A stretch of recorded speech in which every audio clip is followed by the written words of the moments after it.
Voici, tu as été guéri.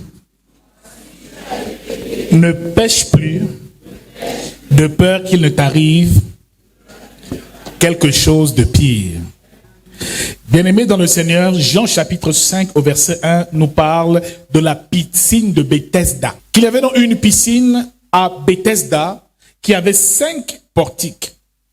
La Bible nous fait comprendre que dans cette piscine, il y avait un miracle qui se produisait parce que l'ange de Dieu descendait dans l'eau et remuait l'eau et tous les malades, les boiteux, les paralytiques, les aveugles qui entraient, si tu entrais dans l'eau au moment où l'ange agitait l'eau, tu étais guéri de ta maladie. Bien-aimé dans le Seigneur, Bethesda est un lieu miraculeux. Dis avec moi, miraculeux. Parce que l'ange de l'Éternel venait agiter l'eau pour accorder la guérison aux malades. Mais le problème, c'est que pendant 38 ans, il y avait un homme qui était couché au bord de cette piscine. Alléluia. Bien-aimé, Bethesda ici est le signe, le lieu de la bénédiction. Le lieu de la grâce de Dieu, le lieu de la faveur divine, mon frère. Mais il y avait un homme ici depuis 38 ans qui était malade et paralysé, couché sur un lit, qui n'arrivait pas à se lever et à entrer dans l'eau afin de recevoir sa guérison. Tous les malades venaient passer et recevaient leur guérison, sauf lui. Personne ne pouvait. Au moment où même il voulait appeler, il y a déjà quelqu'un qui est entré dans l'eau, une personne est guérie et c'était terminé. Mon frère, ma soeur, bien-aimé, tu peux être dans un environnement où il y a le miracle et toi-même tu n'es pas guéri et tu ne reçois pas ta bénédiction parce que tu ne sais pas comment faire pour être béni. Tu peux venir à l'église, le lieu du miracle, la piscine de Bethesda. Tu écoutes les témoins des frères et sœurs chaque jour, mais jamais toi tu ne témoignes des merveilles de Dieu. Peut-être tu veux voyager, peut-être tu as besoin de la santé. Mon frère, tu es comme ce malade à la piscine de Bethesda. Nous sommes tous des malades à la piscine de Bethesda et nous avons tous, chacun individuellement, une maladie, une souffrance que nous aimerons voir s'arrêter et s'estomper au nom de Jésus-Christ. Mon frère, cet homme, 38 ans, devez-moi 38 ans. Bien aimé, 38 ans, c'est pas 3 jours et 3 jours, 3 semaines, 38 semaines. C'est 38 ans. Donc tu imagines que tu souffres pendant 38 ans. Tu attends ton mariage pendant 38 ans. Bien-aimé, tu attends ta bénédiction pendant 38 ans et rien ne se passe. Bien-aimé dans le Seigneur. Mais un jour, Jésus est passé par là et Jésus a vu la situation de cet homme. Bien-aimé dans le Seigneur, la Bible nous fait comprendre ici au verset 6 que Jésus, l'ayant vu coucher, sachant qu'il était malade depuis longtemps, lui dit, veux-tu être guéri? Regardez la réponse du malade.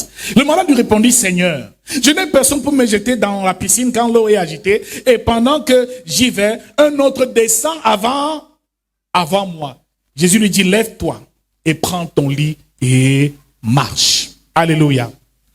Bien-aimé dans le Seigneur, le problème de cet homme, pendant 38 ans de maladie, c'est que, bien-aimé, il pouvait être délivré et guéri par Dieu. Le premier problème de cet homme couché au bord de ces piscines, c'est qu'il comptait sur les hommes pour l'aider à guérir.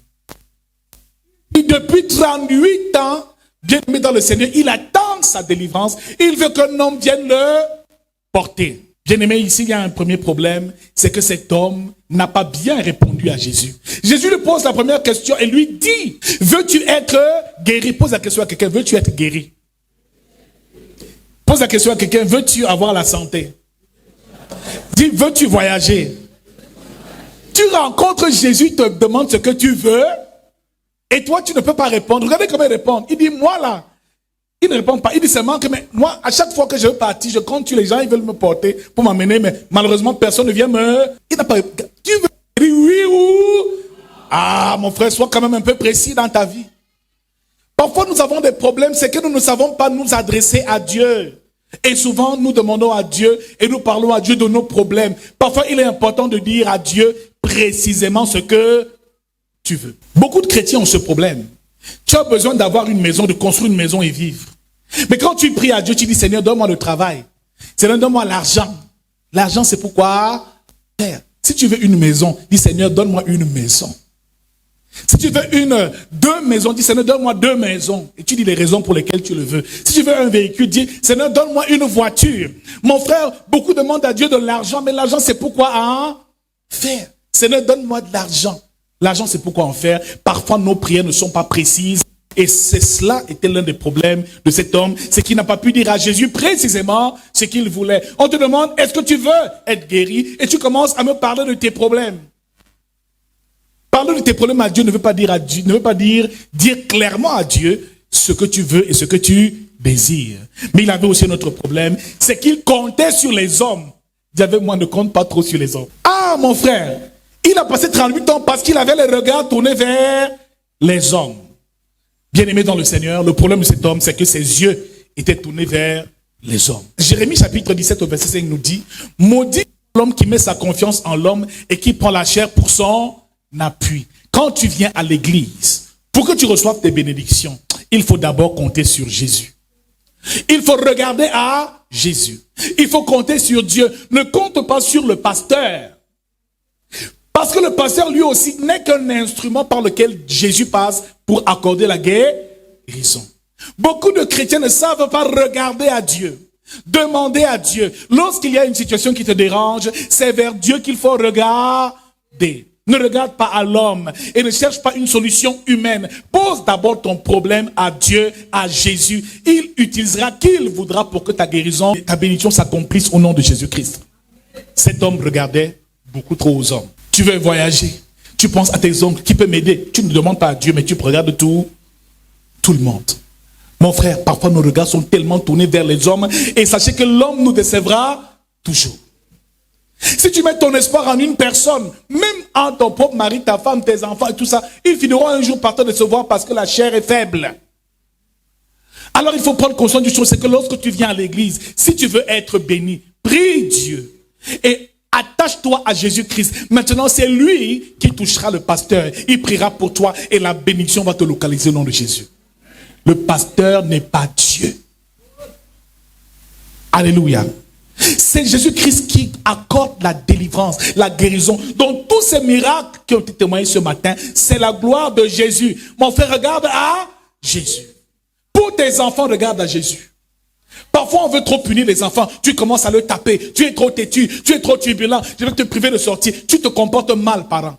Quand tu vois l'enfant être têtu ou se détourner, mets les genoux au sol. Regarde à Jésus et dis, Seigneur, veille sur mes enfants. Protège-le où qu'il aille, quoi qu'il fasse. Quand Dieu est avec lui, il est en sécurité. Tu ne peux pas garder quelqu'un.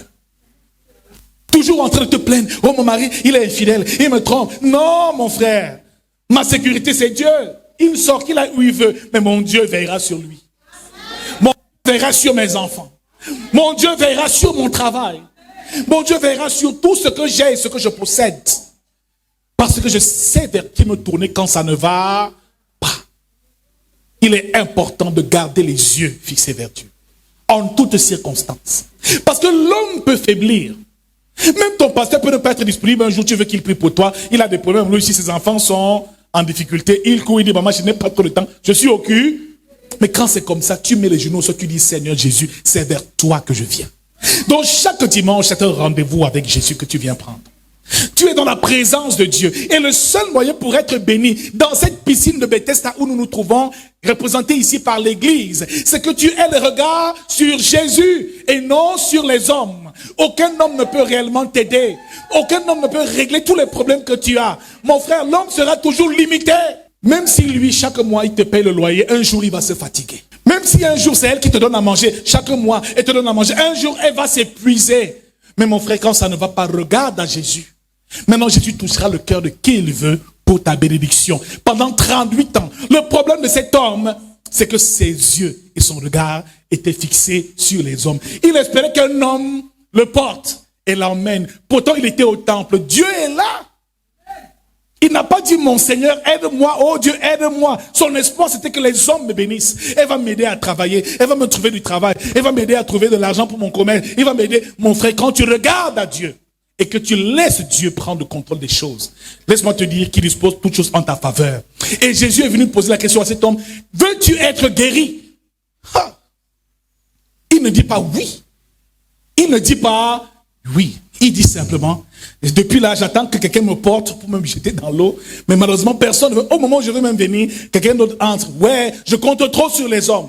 Mon frère, quand tu mets trop ton espoir sur un homme, sur une femme, sur des personnes, tu finiras toujours déçu. Voilà ton enfant qui a voyagé, qui est parti du pays aujourd'hui, qui est dans une autre nation. Tu n'es pas avec lui. Tu n'es pas avec elle tous les jours. Qui va veiller sur elle? Même si tu l'appelles tous les jours pour la gronder, une instruction, tu n'es pas Dieu. Est-ce que tu peux changer le cœur d'une personne?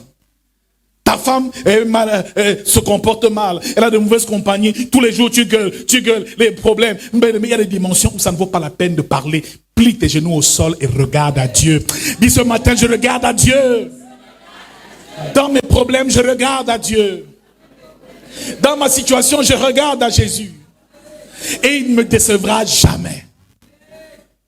Il ne me décevra jamais. Alors quand nous arrivons ici, nous sommes à la piscine de Bethesda. Le miracle est possible. Mais laisse-moi te dire que quand tu mettras les regards sur Jésus, bien aimé, tu ne vas même pas te soucier de tout ce qui se passe à l'église. Beaucoup viennent à l'église et sont occupés par des choses parfois inutiles. Qu'est-ce que la chaussure du pasteur peut te faire? La coiffure de maman pasteur, ça peut apporter à ta vie. Tu sors d'ici, tu commences à commenter avec d'autres soeurs. Ah, tu as vu la coiffure, maman pasteur, aujourd'hui, là, c'était grave alors. C'était grave alors. Tu as vu le frère là, comment il est habillé? Il dansait. Tu es là ici pour qui? Viens pour Jésus. Mais quand tu viens ici pour Jésus, même si le pasteur fait quoi? Le frère en Christ fait quoi? Tu ne quitteras pas l'église parce que tu es d'abord là pour Jésus. Un vrai chrétien ne quitte pas l'église parce qu'un frère lui a mal parlé. Il quitte l'église quand Jésus lui demande de partir. Il ne quitte pas parce qu'il a eu des frustrations. Oh, le pasteur a prêché, c'est comme s'il parlait de moi. Je suis frustré, je pars. Mais regarde à Jésus. Regarde à Jésus. Le pasteur peut même être faible. Le pasteur peut même tomber. Alléluia. Mais l'église doit rester debout et les regards fixés vers Jésus. Parce que c'est lui qui nous conduit et qui nous guide. Alors Jésus dit, lève-toi. Prends ton lit et marche.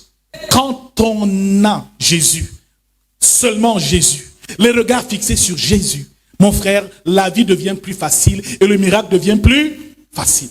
On court, on va aller chez tel prophète, il va prier. On court, on ne voit pas Jésus. Jésus est dans l'affaire. Tu as appris là-bas qu'il y a le miracle. Toi aussi tu cours, tu vas. Tu as appris là-bas que tu cours, tu vas. Tu es sûr que là-bas tu auras ta délivrance. Mon frère, laisse-moi te dire que c'est là où Jésus t'envoie qu'il faut aller. Là où tu seras béni et tu trouveras ta bénédiction. Viens encore avec moi ce matin, regarde à Jésus. Regarde seulement à Jésus. Par rapport à tes problèmes. Si tu as des problèmes financiers, regarde à Jésus. Prie Dieu et ne regarde pas aux hommes. Maintenant, laisse Dieu toucher le cœur de qui il désire pour te venir en aide et tu seras délivré au nom de Jésus-Christ. Un autre point important. Cet homme a été délivré par Jésus. Et la Bible nous fait comprendre ici qu'il a porté son lit. Il a marché instantanément à l'ordre du Seigneur. Ça veut dire que lorsque Dieu parle, ce qu'il déclare dans ta vie s'accomplit certainement. Cet homme a marché. Et quand il a marché, il ne réalisait pas. Il dit, waouh! Ce que j'ai souffert pendant 38 ans, parce que je comptais sur les hommes, en un jour, en une seconde, en une parole, Dieu a changé toute ma vie. Donc tu peux être à l'église et souffrir pendant trop longtemps parce que tu as trop froid au pasteur. Tu peux être là parce que tu as trop froid à ton oncle. Plus tu mets ton espoir sur un homme, tu comptes sur lui parce qu'il va t'aider à payer tes études. Tu comptes sur lui. Plus tu mets la foi en un homme et plus tu retardes ta bénédiction. Plus tu as espoir que c'est lui qui va t'aider à sortir de la situation, c'est lui qui va pourvoir à tes besoins, plus le miracle de Dieu tarde. Et pendant 38 ans, cet homme était là parce que son cœur, ses regards n'étaient pas sur Jésus. Que rien ne détourne ton regard de Jésus ce matin. Que rien ne détourne nos regards de Jésus ce matin. Depuis, Jésus le trouva dans le temple et lui dit, tu as été guéri. Il lui dit, ne pêche plus, de peur qu'il ne t'arrive quelque chose de pire. Vous savez ce que Jésus voulait dire à cet homme quand il parlait? Il dit, tu as été guéri. Il lui donne cette recommandation, ne pêche plus. Parce que le péché est la porte par laquelle l'esprit impur est parti reviendra encore. Il faisait savoir à cet homme qu'aucune délivrance n'est définitive. Même si tu viens de recevoir ton miracle et tu témoignes, pour que ce miracle reste rattaché à ta vie, et pour que la bénédiction de Dieu persiste dans ta vie, tu ne dois plus pécher. Parce que dès l'instant où tu vas pécher, mon frère, ma soeur, l'esprit qui est parti peut revenir encore. Et Matthieu 12, verset 43 nous dit que lorsque l'esprit impur est sorti d'un homme, il s'en va errer dans les lieux arides, croyant y trouver du repos, mais il n'en trouve pas. L'esprit impur qui est parti, le démon du célibat, le démon du rejet, les blocages, tout ce que Jésus chasse, ils s'en vont errer. Parce que jamais un esprit ne peut mourir. Ils mourront le temps où Dieu aura prévu. Les démons ne meurent pas. La Bible nous fait comprendre ici qu'il se souvient de la maison où il est sorti. Ça veut dire ton corps. Et il veut revenir dans ce corps.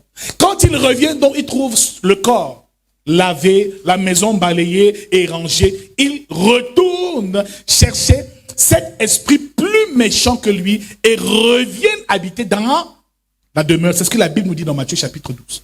Mon frère, ma soeur, Jésus voulait lui faire comprendre une chose. C'est que tu vas te réjouir aujourd'hui.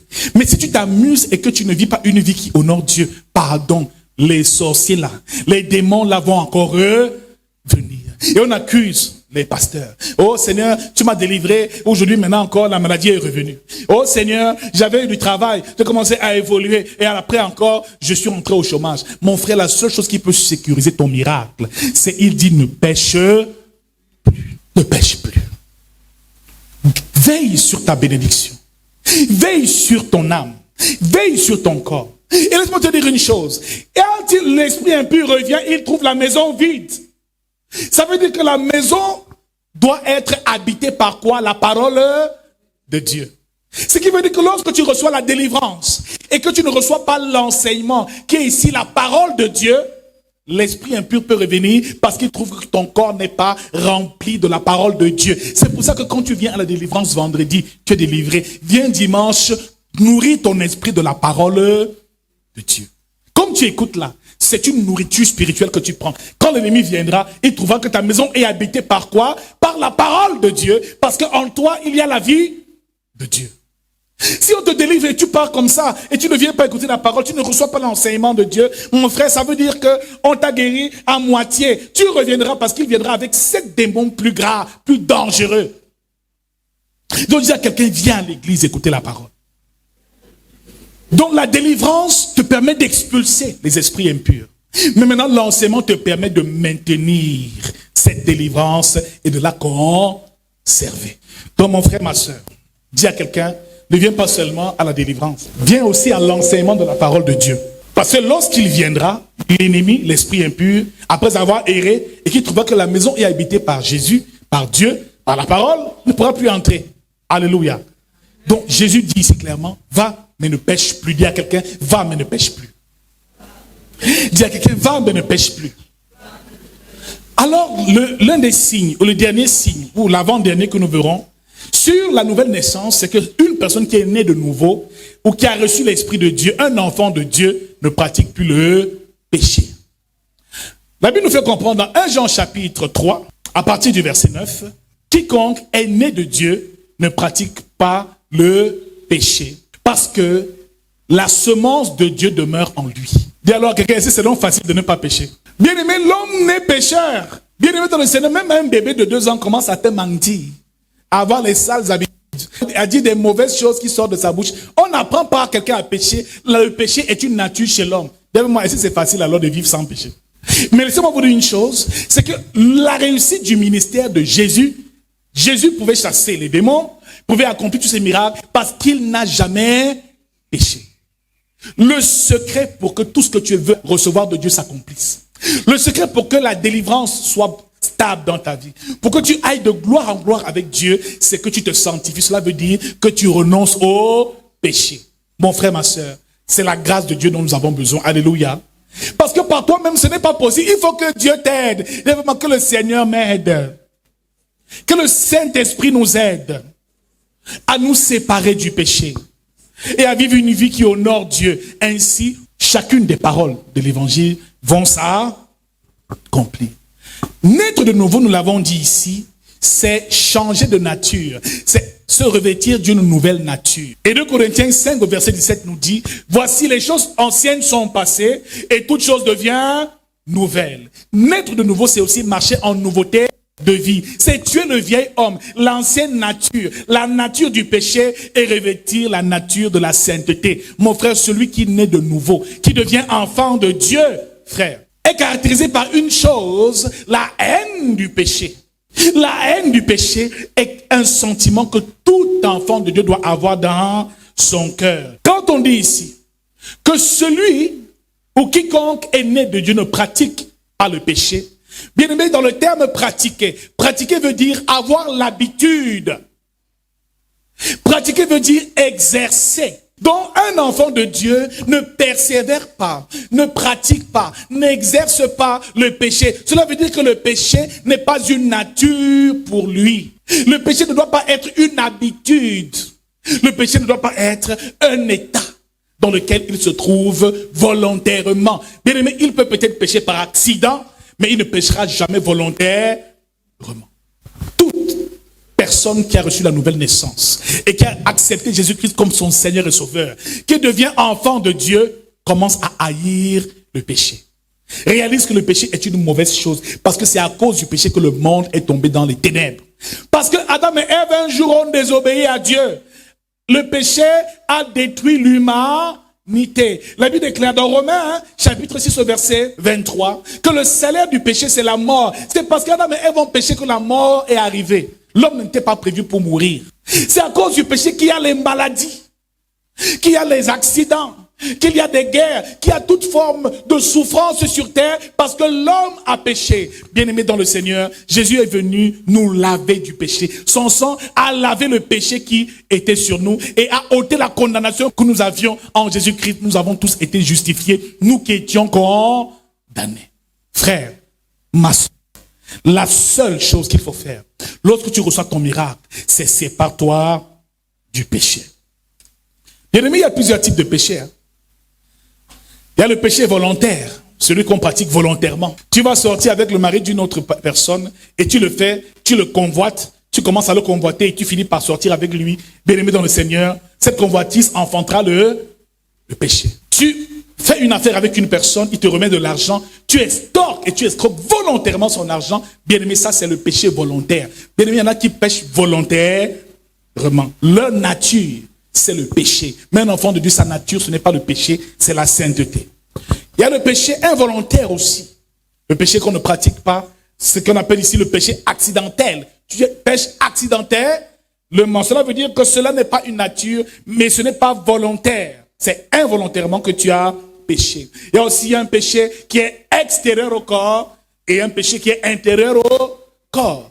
1 Corinthiens 6, verset 18 à 19 nous dit encore, celui qui pratique l'impudicité pêche contre son propre corps. Et celui qui se lie à la prostituée est un même corps avec elle. Celui qui se lie au Seigneur est un même esprit avec lui. Mon frère, ma soeur, c'est le péché qui va détruire tout ce que tu veux obtenir de Dieu. Parce que l'une des choses que le péché fait, c'est qu'il brise ta communion avec Dieu. Ce qui veut dire que toute relation avec Dieu n'est plus possible. Ésaïe 59 au verset 1 nous dit encore, la main de l'Éternel n'est pas trop courte pour sauver, ni son oreille trop dure pour écouter, mais que ce sont nos crimes et nos péchés qui mettent une séparation entre Dieu et nous. Bien aimé, le péché au jardin d'Éden a fait que Dieu s'éloigne de l'homme. Frère, une personne qui pêche tous les jours et qui veut demeurer dans le péché, frère, ne pourra jamais communiquer avec Dieu, ne pourra jamais être en bon terme et en communion avec Dieu. Dis avec moi, si tu veux écouter la voix de Dieu, sépare-toi du péché. Commence à le haïr. D'abord, ça commence par la haine. Tous les jours, dis Seigneur, je suis fatigué de vivre ça. Seigneur, pourquoi est-ce que je vis ça? Bien-aimé dans le Seigneur, ne pratique pas le péché, veut dire qu'il ne l'accepte pas, il ne le tolère pas. Bien-aimé, même si tu le fais, bien-aimé dans le Seigneur, comprends que le péché a un pouvoir. Le péché est une nature. Et tous les jours, pour te séparer du péché, il faut d'abord commencer par le haïr.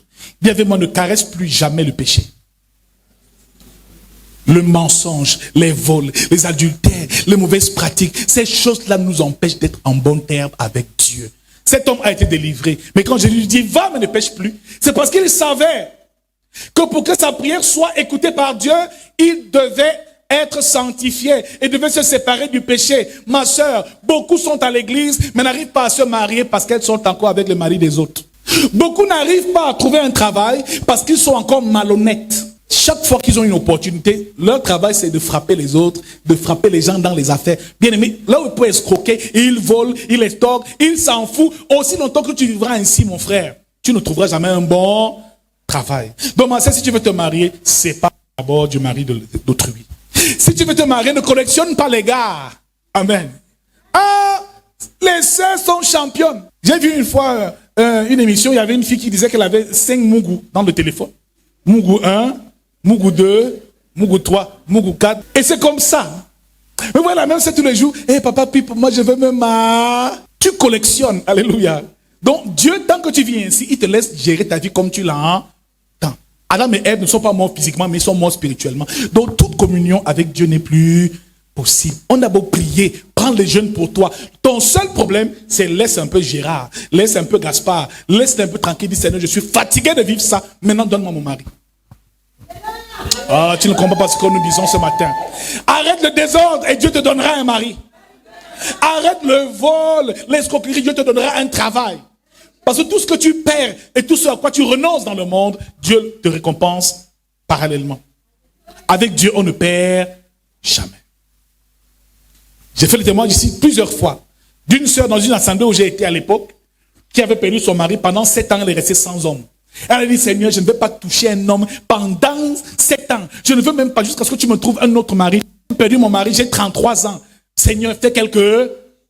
La sœur servait à l'église, elle balayait le sol. Alléluia. Quand la fin du mois arrive, elle n'a pas de quoi se coiffer, elle attache 3 marteaux sur la tête. Tu peux faire ça. Quand c'est fort, des fois le lait de toilette manquait. C'est avec l'huile rouge qu'elle se... ou le manyanga qu'elle mettait sur le corps. Une belle femme. Ah, toi tu n'as pas de crédit WhatsApp, tu commences à appeler tous les gars. Tu vas arriver. Amen.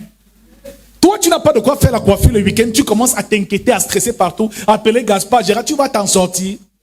S'il te plaît, cette soeur était belle. Dis avec moi, elle était belle. Quand elle marchait, les voitures garées. Amen. Les hommes garés, chaque homme qui lui parlait disait, pardon, si tu veux être sérieux, viens voir mon pasteur, viens, on va alléguer. Les hommes refusaient. Il aimait 7 années. Elle a consacré 7 années à servir Dieu. Un beau jour, des pasteurs ont été invités, des Américains. Un homme est venu prêcher sur le pupitre et a vu cette fille. Il la voit au bureau du pasteur, lui dit, monsieur, j'ai vu ma femme là-bas, un Américain, un veuf. J'ai vu ma femme dans cette assemblée. C'est qui? La sœur Grace, qui a les longs cheveux comme ça, cette vieille brune, avec les make-up. Il dit, non, non, non, non, non. Celle qui a le vieux cabas, de l'autre côté là-bas, avec 3 nattes sur la tête. Ah! Ma sœur, quand tu te consacres à Dieu, hein, Dieu va te récompenser. Quand tu supportes et tu te sacrifies par amour pour Dieu, Dieu te récompense. Alors, la sœur est invitée au bureau du pasteur. Elle dit, pardon, pasteur, je n'ai rien fait. J'ai dit à repasser les habits. Elle dit, non, ma fille, ne t'inquiète pas, je suis dépassé moi-même ici. Assieds. Elle pensait que le pasteur voulait peut-être la punir. Il dit, non, voici le pasteur Wilson qui est là. Et il commence à parler en anglais. Le pasteur n'écoutait même pas la langue du type. Frère, quand ton temps arrive, elle ne comprenait pas un seul mot d'anglais. C'est le pasteur qui interprétait. Il lui dit que le Seigneur me dit que tu es ma femme. Je ne quitterai pas le Cameroun sans toi. Je n'entends pas de you ce matin. Je ne quitterai pas le Cameroun sans toi. Elle met les mains sur la tête comme ça. Elle dit, il sort les dollars de ses poches. Il compte. Comme il dit, là où tu es là, va te coiffer. Va te faire belle. Loue un bel appartement à mon compte. Sache maintenant que j'ai pris ta vie en... Il précise, prends même 2 sœurs de l'église qui peuvent t'accompagner, faire les courses. Ne va pas au marché Mokolo, à la friperie. Va dans les magasins de luxe. Fallait voir comment la sœur, une bonne petite villageoise, Dieu a rétabli sa vie totalement. On a célébré le mariage dans cette église. Le mois que tu as suivi, elle est aux États-Unis. Elle est la mère d'une grande assemblée aux États-Unis. Elle soutient son église étant là-bas. La femme d'un célèbre pasteur américain. Qui l'eût cru? Frère, ma sœur, parce que tu es trop pressé, tu retarderas ta bénédiction. Parce que tu n'acceptes pas de payer parfois le prix ou de supporter un peu de souffrance comme ça, tu perdras ta bénédiction. Frère, Jésus parle ici à cet homme et lui dit vraiment là où tu es là. Sache qu'avec le Seigneur, ce ne sera pas toujours facile, mais il faut être persévérant et il faut t'éloigner et te séparer du péché. Le péché t'empêche la communion avec Dieu. Deuxième chose que le péché fait. Le péché t'empêche de manifester l'autorité de Dieu. Donc il dit, voici je vais te donner le pouvoir de marcher sur les serpents, les scorpions, sur toute la puissance de l'ennemi. Mon frère, celui qui pratique le péché ne peut avoir aucune autorité contre les démons. Tu vas dire démon sort, il va se moquer de toi. Amen.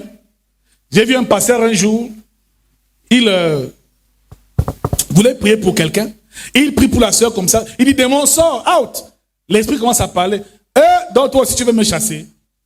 N'est-ce pas, hier tu étais chez les prostituées et tu viens faire comme si tu veux me chasser ici à l'église. La fille l'a giflé, le pasteur a mis la main sur la tête, Il allait s'asseoir, il a eu les maux de tête pendant une semaine. C'était un homme de Dieu, mais un homme de Dieu impudique. Tu ne peux pas pratiquer les œuvres du monde des ténèbres et avoir l'autorité sur le diable. Tu dis à ta soeur tous les jours, non, cesse de te prostituer, pourtant toi-même tu es encore dans la prostitution.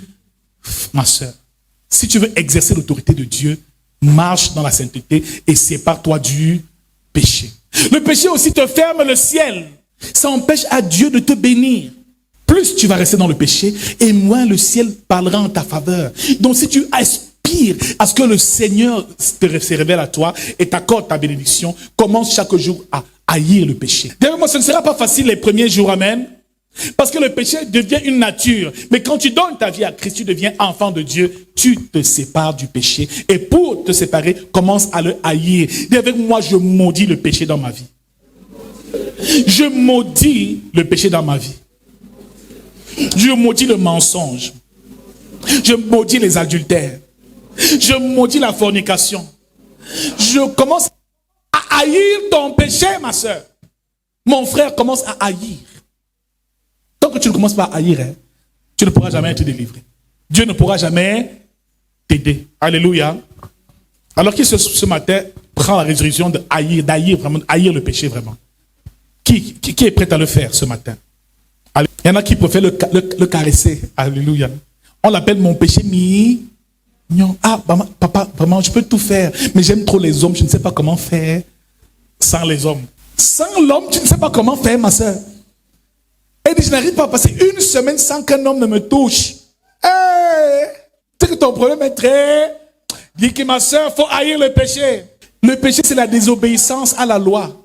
La désobéissance au commandement de Dieu. Le péché, c'est ce qui n'honore pas Dieu. Mon frère, tout ce qui n'honore pas Dieu commence à te séparer. Plus tu vas commencer à faire ça, plus tu verras comment Dieu va commencer à rétablir ta vie. Jour après, tu pourras prier pour qu'ils vont guérir.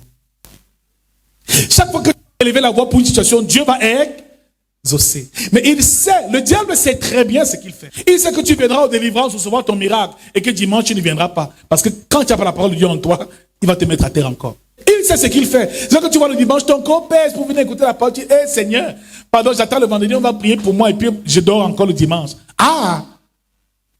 Il va te délivrer, tu seras délivré, mais l'ennemi reviendra encore jusqu'à ce que tu écoutes la parole. Maintenant, quand tu vas l'écouter, tu vas commencer à haïr. Plus tu vas l'écouter, plus la haine du péché va commencer à grandir. Alors, si tu es venu ce matin et que tu as 4 gars, commence à dire, ce matin, je commence à haïr ça. Dis avec moi, je me sépare. Non, c'est pas facile, hein. Mais que Dieu nous aide. Amen. La sœur doit être délivrée. Alléluia. Le mari d'autrui dit, je me sais. La femme d'autrui, je me sais. Bien aimé, on meurt là où on pêche. Hein. Même celui qui aime trop l'alcool, là, il va mourir de quoi?